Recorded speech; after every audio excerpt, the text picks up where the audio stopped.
No, I Oh, Looks like we're Ian's getting coming in, yeah. public. wait for Ian.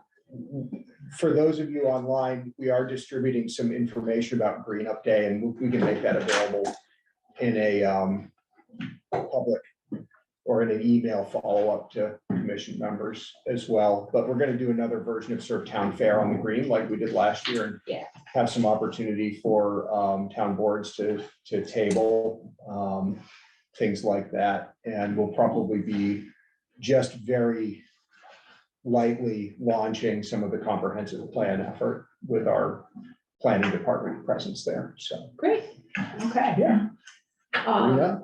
Ian, do you have any public comment for us? No. All right, let's do minutes of April 4th. Okay.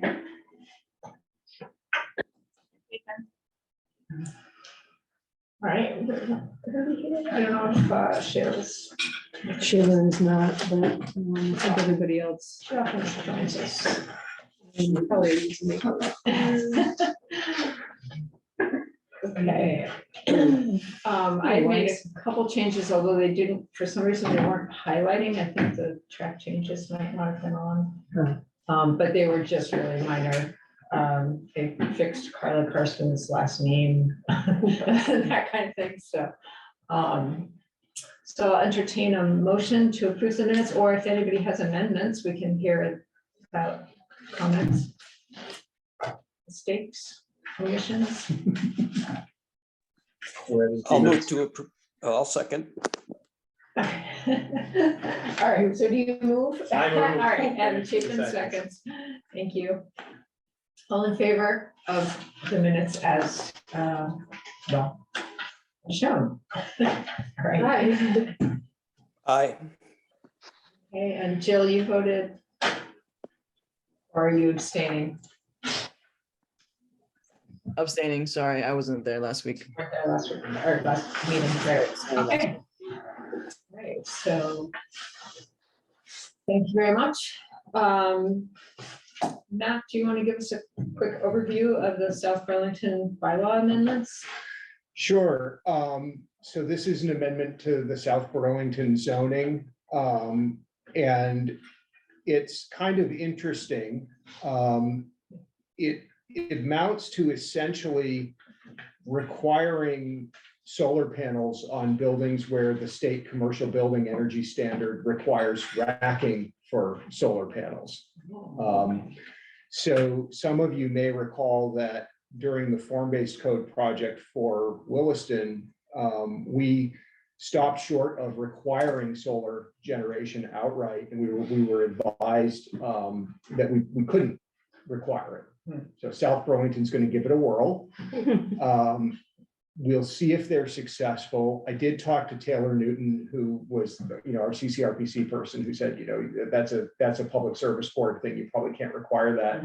I said, what do you think? And he said, well, South Burlington's got an attorney that has an opinion that they can require this, and they're going to try it.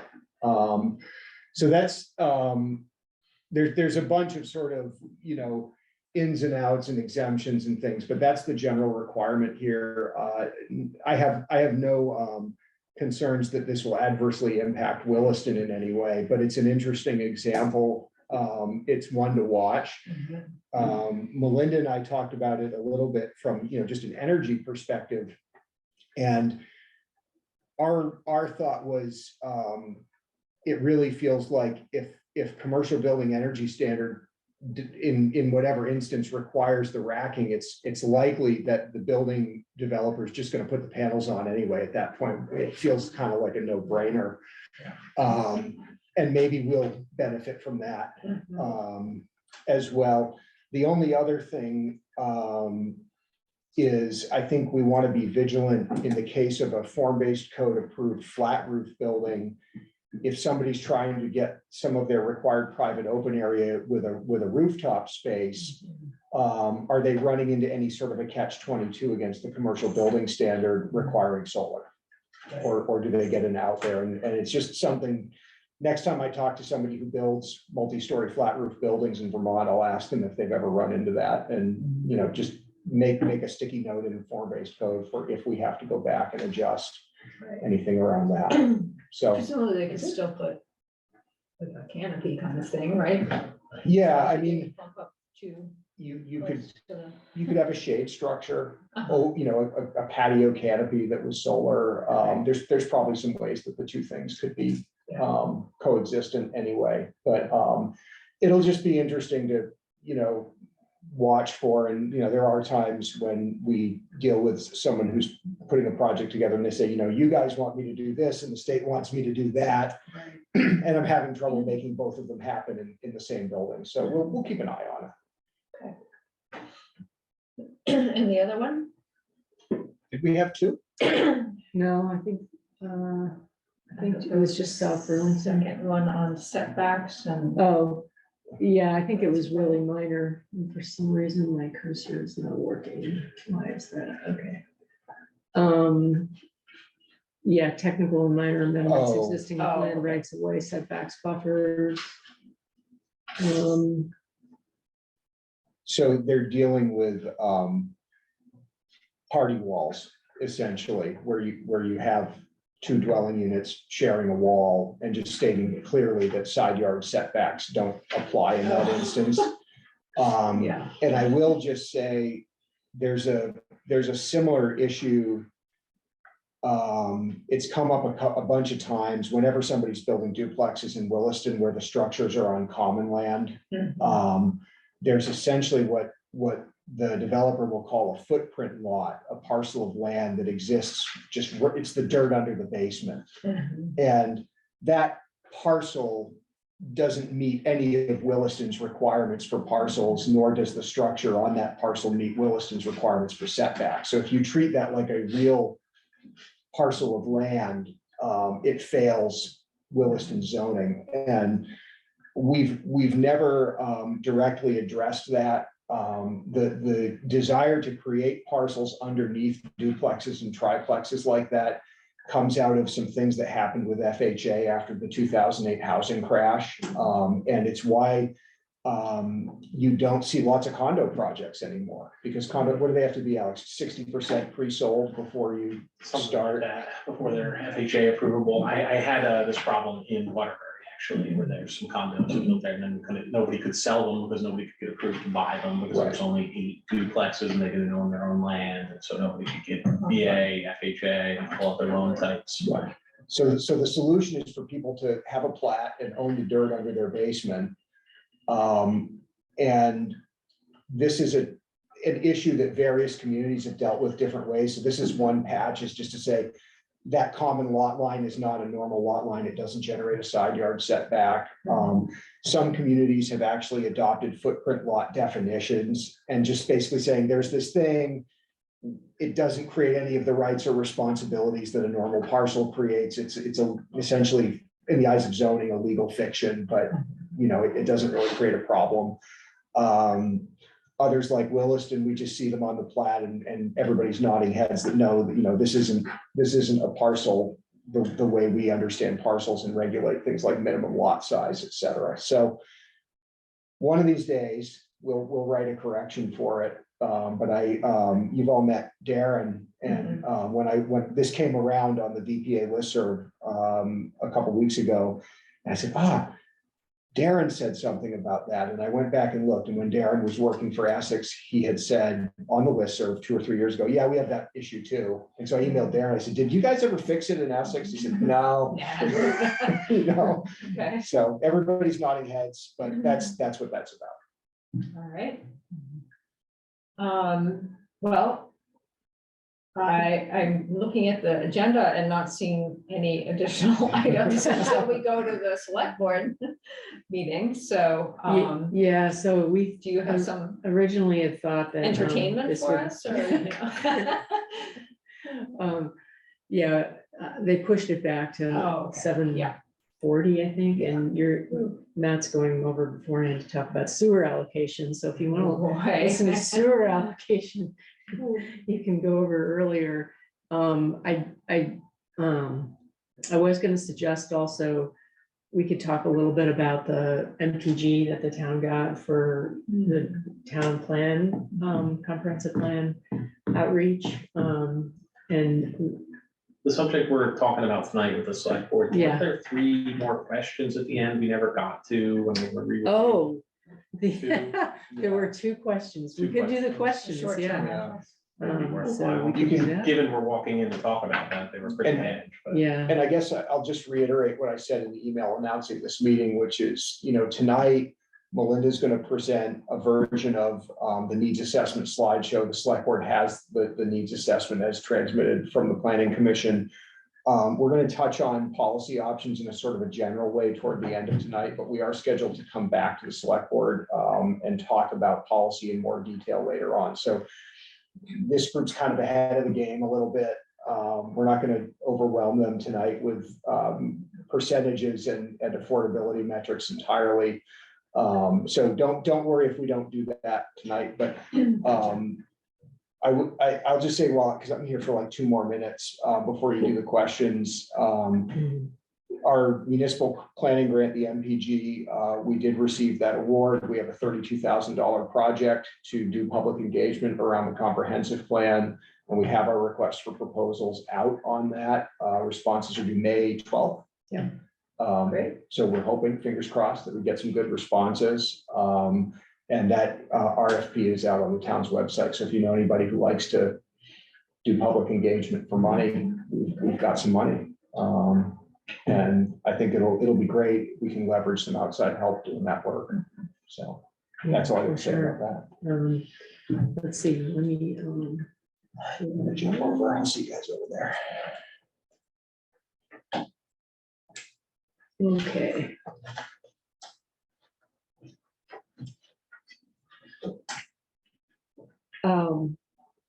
So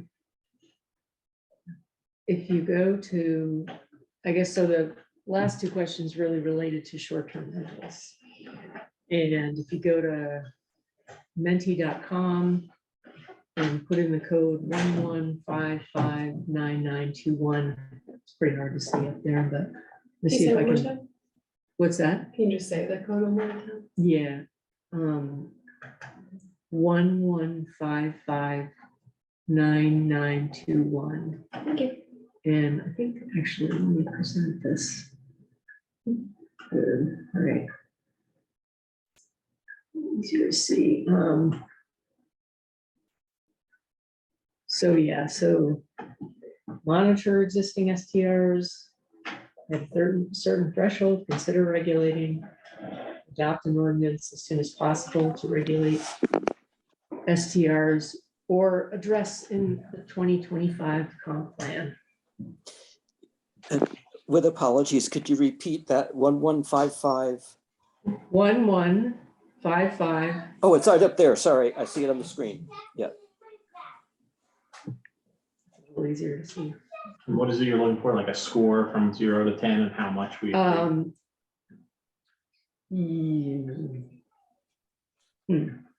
Interesting. Seems to be what? I think so. It's been a long time since I made this, so try It's kind of try sudden something because and see I'm right how. about use of use. There we go. That'll make me pause. Can we, Yeah. I was chafing. Okay.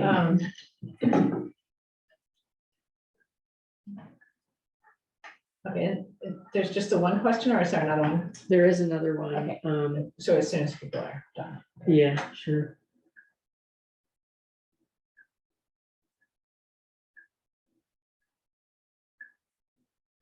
Has everyone had a chance to weigh in? No? Oh, sorry, I'm still confused about monitor the number of existing STRs on an annual basis, like 10 is like, we definitely yes. should. Absolutely do that. Right, so from 1 to 10 is like, is your, 10 is a strong preference and 1 is, you don't like it. And the implication is if you prefer that, it means you don't think we should adopt an ordinance sooner. Yeah, Oh, wait, these are mutually I mean, you could. I mean, Yeah. they're not No, mutually I don't think they're exclusive. exclusive. You can Um, adopt your ordinance as soon as possible and also monitor them. Yeah, okay. If you have an ordinance, you will have monitored because they will have been permitted, but yeah. Yeah. So has everyone had a chance? Okay, so it looks like there's a pretty strong preference to monitor Yeah. STRs. Sorry, Melinda, can you mute Chapin again? Yeah, sure. I- Um, Can I say something before we move on? Yeah, that's fine. We were just getting all of your family noise as well, and we didn't know you wanted to say something, but go ahead. Oh, no, sorry. I'm sorry about that. I'm strongly in favor of the one that seems to be losing out of adopting something right away, because when you don't, and then later you do, you wind up with all the mess of grandfathering people in who would either applied for or actually done it prior to putting in place the regulation. And I feel like witnessing what's happened in Burlington, it's really, even if we have no issue at all now and won't for a year or two, someday we will. And if we've stated clearly up front that you have to live on the property in order to have a short-term rental unit and so forth, we can just avoid the problems, the complexity of the problems later on, unless we don't think that that should be true. Anyway, that's my dissenting opinion, I guess.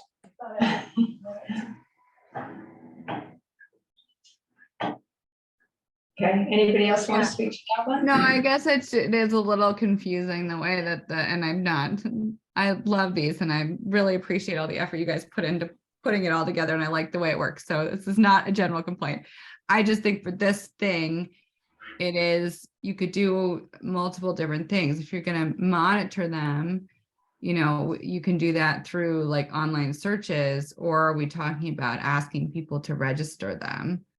I'm not totally sure what we mean by that. And then are we saying in a certain number of Airbnbs then start regulating them like as a percentage of our rental? I just think it's a bigger conversation than this question. I think it is an important one that we have. I'm not sure I have a strong opinion about what to do, but I think that it has been a big problem for other towns. And I do agree that waiting to address it is not necessarily better for folks who are considering getting into it. And if we are thinking about doing that, we should at least start the discussion on the sooner side. That's all. Another thing to consider might be that Burlington's ordinance or requirement allows people to be out of compliance until May 2023. So that's about to actually go into effect where there has to be owners occupying the space. So I don't know what that'll do for Williston's demand or whatnot, but it should be on our radar as we talk about this. The Williston supply is normally low. I just put that in brackets, right? It's not really a question of demand, it's a question of supply. If nobody's actually putting up short-term rentals, we already have a very stressed planning staff with a lot to do. I feel like it's a red herring still. For a town like ours, this has zero tangible impact on our housing stock. We have better things to do with our time. I have lived next to one. Okay, I do now, and I don't like it. But we also, I mean, even if it is not that many, we do have, I think, the lowest vacancy rate in Chittenden County, which is probably the lowest vacancy rate in the state, and the state has the lowest vacancy rate in the nation. So every small bit still could help. I'm not like super leaning either way, but that's for. Well, and also, I mean, I think it, one way or another, it's totally reasonable to address it in the 2025 comp plan, because, we're gonna be. Do we know what percentage of housing in Williston is in a condo or HOA? I understand that nationally, any houses built in the last 50 years, 82% are in homeowners or other types of associations. I'm not sure because, I mean, we could figure out pretty easily what percentage are like attached units. But a lot of the single family dwelling units are in associations too. So, I mean, we could figure it out fairly easily, I would think. I just wonder if this Don't is know. something to lead to those, like I know short-term rentals are banned where I live now, and I know we Yeah. added them to the list to ban them where I lived last time. Mhm. It feels like an HOA issue to me. Mhm. Okay, well, all right, do we want to go to the next slide? And this, I think, is obviously the very beginnings of a conversation, not the end. So, but it's good for all of us to be thinking about these different questions and issues.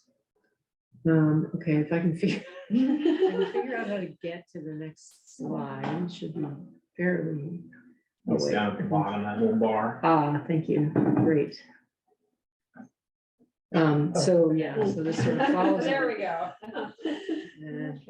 Okay.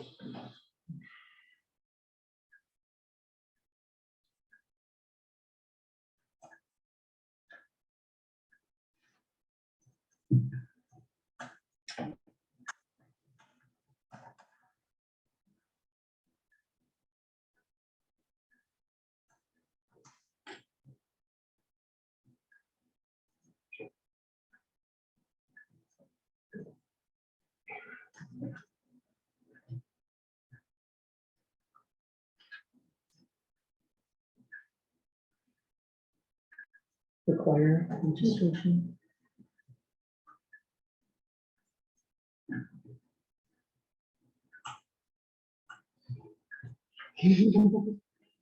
Gee, who said that?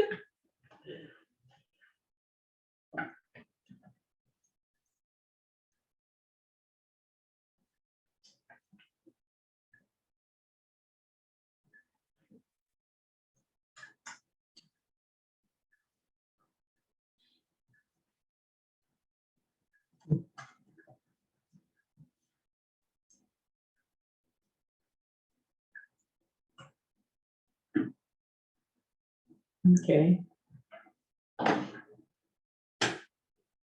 Rooms. Mhm.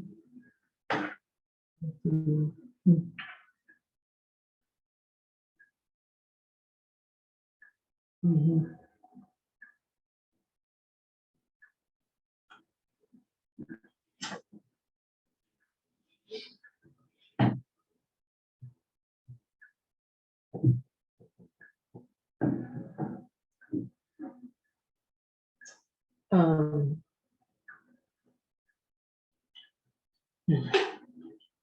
I was just thinking about I guess that went wrong. I was thinking about the local option tax. Whether that, I don't think that would apply to. Doesn't apply. Is it settable per category? Like you can say, do we have our rooms and meals tax? That's a good question. I'm not sure. No, I think we do. Mhm. I don't know how that factors into local options tax. I don't think I've ever rented a room in Williston. Just live here. Yeah, but that's a good question. Hmm.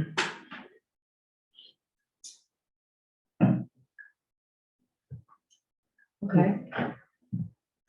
That was the last question. Does anybody have other thoughts or preferences they want to share now? I mean, obviously, I think we're going to come back to this, but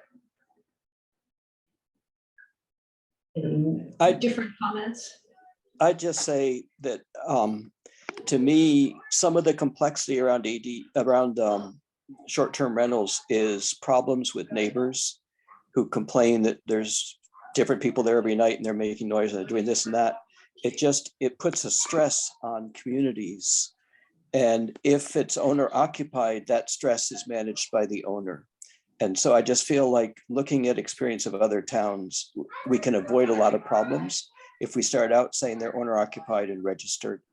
And that's just my simplistic way of looking at it. Thanks. Are there any other things that other towns have done that we're missing up here that anyone knows I mean, about? I know, so some towns have just gone with sort of calling them commercial, right? right? And sort of saying, hey, this is a residential zone, it doesn't allow commercial businesses, and dealing with it that way, Mhm. as opposed to sort of specifically targeting short-term rentals. They're like, hey, you can't open an auto shop and you can't open a short-term rental, you can't operate a hotel out of your house. So if you want to regulate it, it's not that hard But to. we already have allowances for like home businesses and things like that, so. So that's what I'm saying, is you can ride on the back of those. So for things like Right. quality of life issues that Chapin's talking about, noise, traffic, et cetera, you already have business regulations for residential areas that should apply to these businesses. Right, and it's a way to sort of regulate them lightly to deal with the quality of life issues without necessarily stopping people from making money off of their assets and property. Yeah, I guess part of my concern is also the, taking properties off the local market for residents, for either renters or for sale. And at this point, we don't have a lot, so it's not really a concern, but, I think that was the spark behind Burlington's. One thing to be really careful with there, though, is just at low income housing, things like weekly rentals are far, far more common. So you just have to be very careful that you don't accidentally regulate. Yeah, those oh, of out. course, yeah, I mean, yeah, there would definitely have to be some. Does anyone remember what the number was for Williston? I know Um, Matt said it, I think. yeah, 27 or something? It's like 30 something, but a lot of those are the Sonesta suites. Or like advertising on Airbnb. So if you take, I mean, I think like, And you should take those 18 of out, those. that's not really. so like if you take those out, maybe 20 something. Yeah. Okay, well. We can keep an eye on what other towns are doing, kind of keep an eye on what happens after Burlington's rules change. Yeah, go Can I ahead. s- Steve. Can I say one more thing, which is, I think that as a owner occupied business like a bed and breakfast, it's actually an asset for the community. It brings more business, it brings more tourists, and it brings income to people and allows people to stay in their houses they maybe couldn't afford otherwise, et cetera, et cetera. So I am not at all against short-term rentals. I'm against short-term rentals that are a business that's not owner occupied because of all the problems that brings with it. And I'm for regulating that, making that regulation earlier rather than later, so you don't have some grandfathered units that are not owner occupied that have to stay that way. And we have that complexity, or people that say they were planning to do it. And so now we've messed up their plans. So thanks.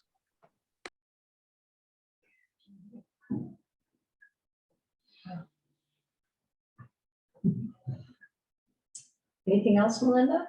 I don't have anything else. What's the great timing on the Glazer thing on Thursday?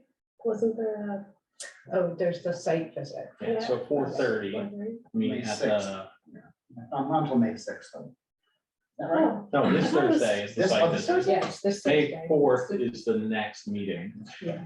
We weren't able to make a meeting on the 27th. Oh, yeah. But this Thursday is the site visit.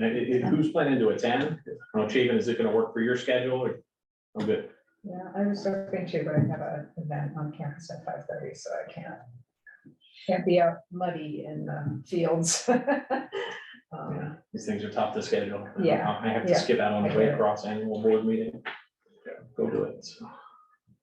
I'm gonna Okay. try to pop the, if I can, I'm gonna try to pop the link in for the Zoom select board meeting. Is anyone else other than Chapin going? If you're not, you say anybody else planning to? I'll be there. I'll be there. And you're our adopted unofficial member of the Glazer Planning Committee, so I sort of figured. And you do have to register to see that. Oh, I didn't do that, no. Yeah, just because there's a tractor involved. Right, There's waivers. Need space on that. And right On that topic, just a little thing to think about. They are gonna be flagging, where the locations of the boundaries of the properties are gonna be and so forth. I'm still waiting to see, it'd be very useful to see some kind of a generated projection. So you can say, okay, you're standing here, this is what, you've taken a picture. It's not hard to do. The computer can basically say, this is what, just a rough outline of the house they're going to be, what is actually going to obstruct. And that's gonna be really useful. It's nice to go to the site, but it's still gonna be really hard to visualize in 3 dimensions. Yeah, we've spoken a little bit about that, and I think their concern is they have no designs for the houses at I'm this just talking point. about a block, The it's a very blocky thing. The software is there. It's. Sure, we all know the software's there. What I'm saying is their concern in wanting to produce it is that they produce something that makes it look worse than it will actually look, or they produce something that makes it look better, and then If we're someone talking about holds them to the stands. Sightlines, that's again. Yeah, we already have the problem of confusion in the meetings where people are like, oh, I don't like where the path is, and it's like, oh, well, the path is not going there, it's going somewhere near It's there. the and a substantial benefit here two-year- has to do specifically with the sightlines, and it's basically say, this is what you'll be able to see past, that's. I appreciate that. I also appreciate if you let me finish my sentence. Sure. Right, so they're concerned about sort of, if you will, setting off even more digging into the details of that aren't set, right? Of people coming and now arguing against things that are gonna be argued about 2 or 3 years from now in the DRB process. Right, and I think that that's sort of the concern, right? If you over project. And so, I can understand where they're coming from. I understand where you're coming from as well. I don't think we can mandate them to do that. Head over to the. Sure, yeah. So I will stop this recording and you're gonna adjourn this meeting and then Yes.